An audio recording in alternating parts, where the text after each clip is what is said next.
ļoti cienījamās dāmas, augstu godātie kungi.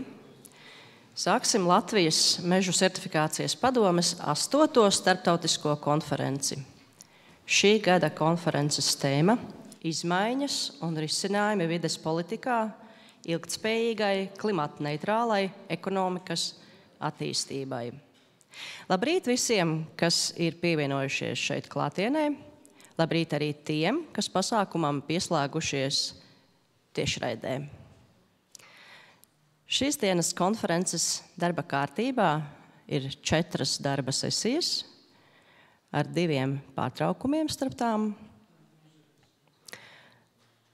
Aicinājums visiem būt aktīviem, uzdodot jautājumus. Jautājumu iesūtīšana runātājiem notiek platformā slai.do vai slaido.com.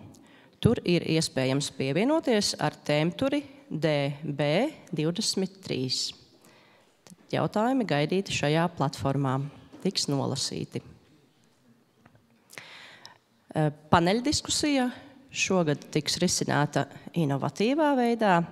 Paneļdiskusijā paredzētos jautājumus tās vadītājs uzdos runātājiem pēc to uzstāšanās.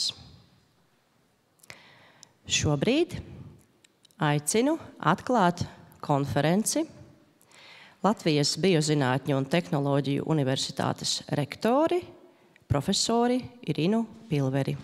Lūdzu.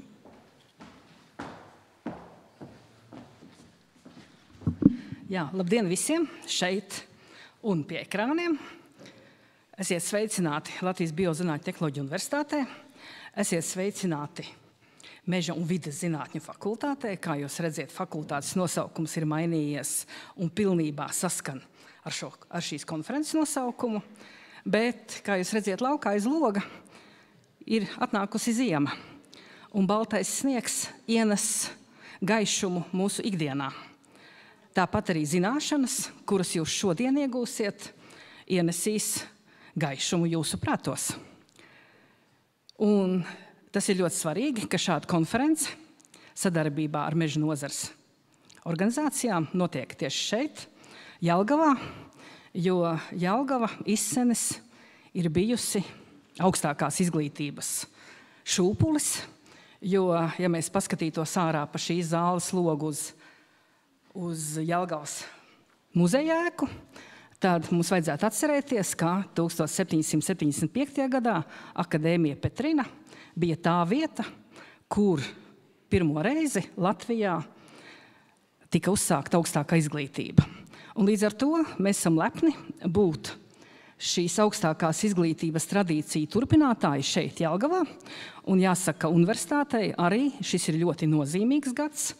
Es tikai pieminēšu dažus notikumus, jo 160 gadus atpakaļ mēs esam atraduši lauksaimniecības augstākās izglītības saknes. Meža augstākā izglītība ir nedaudz jaunāka, bet līdz ar to šogad mums paiet tādā augstākās izglītības vēstures zīmē.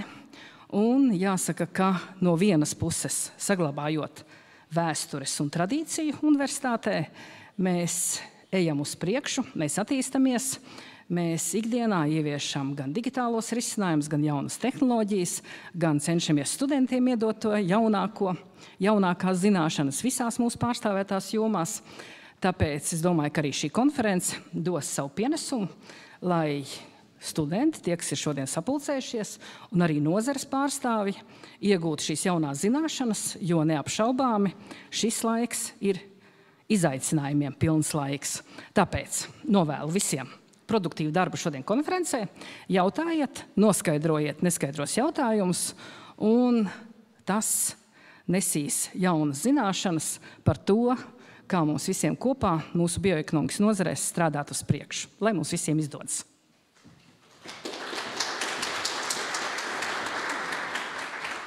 Vārds uzrunai Latvijas mežu certifikācijas padomes priekšsādātājam, Latvijas Republikas zemkopības ministra padomniekam meža resursu ilgtspējīgas pārvaldības un izmantošanas jautājumos Mārim Liopam.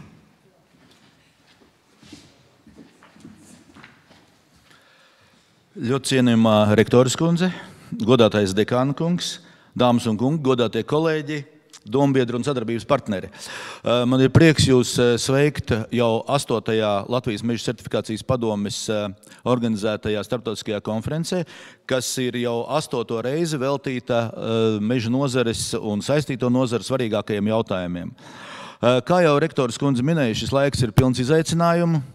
Un šajā laikā arī notiek ļoti daudz dažādas pārmaiņas, kas tieši skar mūsu nozari. Un, ja tas skar mūsu nozari, Latvijā tā ir tik būtiska, un arī Baltijas jūras baseina valstīm, Ziemeļeiropas valstīm, tā ir viena no būtiskākajām nozarēm, kas dod darbu un nodrošina ar ienākumiem ārkārtīgi lielu daļu no iedzīvotājiem. Un faktiski ir mūsu Ziemeļu valstu, mēs varētu teikt, tautsaimniecības mugurkauls. Tāpēc šajā konferencē mēs izskatīsim daudz dažādus komplicētus jautājumus, kas ir balstīti zinātnē, pamatojoties uz zinātnē gūtajām atziņām, jo mums ir vienīgais, ar ko mēs varam oponēt cilvēkiem un dažādām varbūt organizācijām, kas iebilst pret mūsu viedokli, jo mūsu viedoklis tomēr reizēm atšķirās arī no, Eiropas jaunajā politikā ieviestajām praksēm un ieviestajiem varbūt dokumentiem, kur bieži nonāk pretrunā.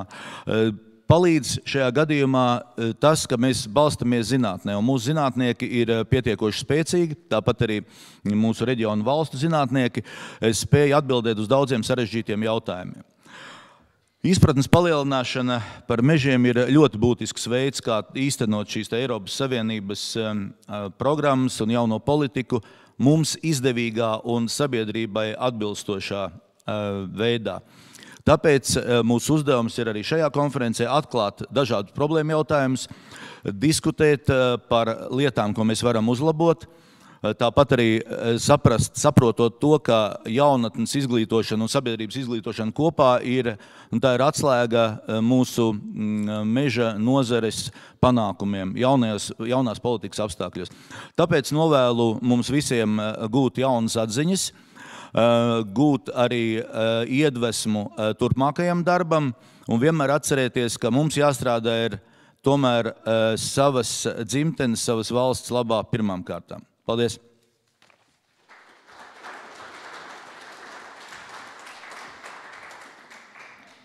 Vārds uzrunai Latvijas Biozinātņu un tehnoloģiju universitātes meža un vides zinātņu fakultātes dekānam, profesoram Linardam Sisenim.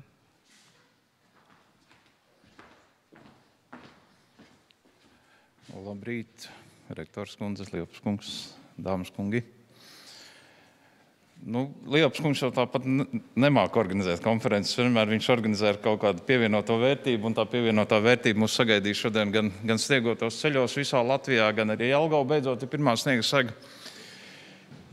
Bet katrā ziņā man ir prieks, ka jau 3. gadu šī konferences notiek šeit Jelgavā, mūsu fakultātē, kas šajā gadā ir jaunā veidolā, kā meža un vides zinātņu fakultāte.